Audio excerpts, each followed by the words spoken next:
ఏంటి? దేవుని వాక్యమును వినకపోవటమే వారి యొక్క పతనానికి, వారి యొక్క జీవితం సర్వనాశనం అవ్వటానికి కారణం అదే. కనుక దేవుని వాక్యమును బాగా వింటే బాగుపడతాం. దేవుని వాక్యం బాగా వినకపోతే చెప్పండి, బాధపడతాం. బాగుపడదామా, బాధపడదామా? చెప్పండి. అయ్యా, మేము బాగుపడాలని కోరుకుంటున్నాం. మంచిది.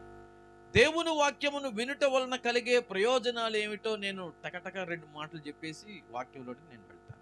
నెంబర్ 1, దేవుని వాక్యమును వినడం వలన మనకు కలిగే ప్రయోజనం ఏమిటంటే మనము ఆశీర్వదించబడతాము. ఎంతమంది ఆశీర్వదించబడాలనుకుంటున్నారంటే అందరం. కానీ ఏం చేయాలి? దేవుని వాక్యమును బాగా వినాలి. దేవుని వాక్యమును వినుట వలన మనము ఆశీర్వదించబడతాం. బైబిల్లో చాలా మంది ఉన్నారు, వారు దేవుని వాక్యమును విని వారు బాగుపడ్డారు.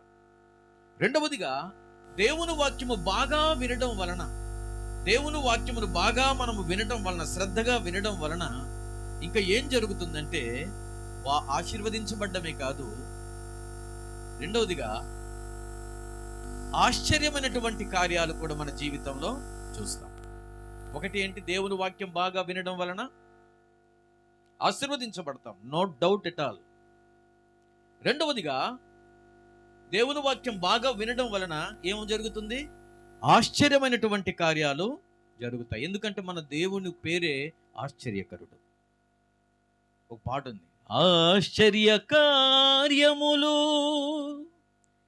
చేసిన వాడా, అద్భుతమేళ్లతో నింపిన నా విభుడా. మన దేవుడు ఆశ్చర్యమైన కార్యాలు జరిగించేవాడు. చప్పలు కొట్టి దేవుని కనపరుద్దాం. హల్లెలూయా.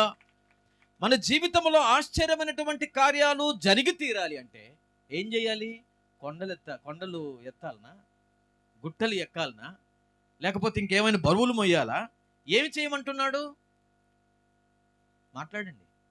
తెలుగు అర్థం కాకపోతే నాది ఒరియాలో నేను ప్రసంగం చేస్తాను. మీకు తెలుగు కావాలా, ఒడియా కావాలా? అయ్యా, అర్థమైన భాష ఒకటి చాలు.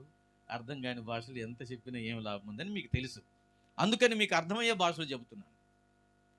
నీ జీవితంలో ఆశ్చర్యమైన కార్యాలు జరగకపోవడానికి, నీ జీవితంలో అద్భుతమైన కార్యాలు జరగకపోవడానికి కారణం ఏంటంటారు? దేవుని వాక్యాన్ని వినకపోవడమే కదా. కనుక ఈరోజు దేవుని యొక్క వాక్యమును మనము విని మన జీవితాలను తరించుకుందాం. దేవునికి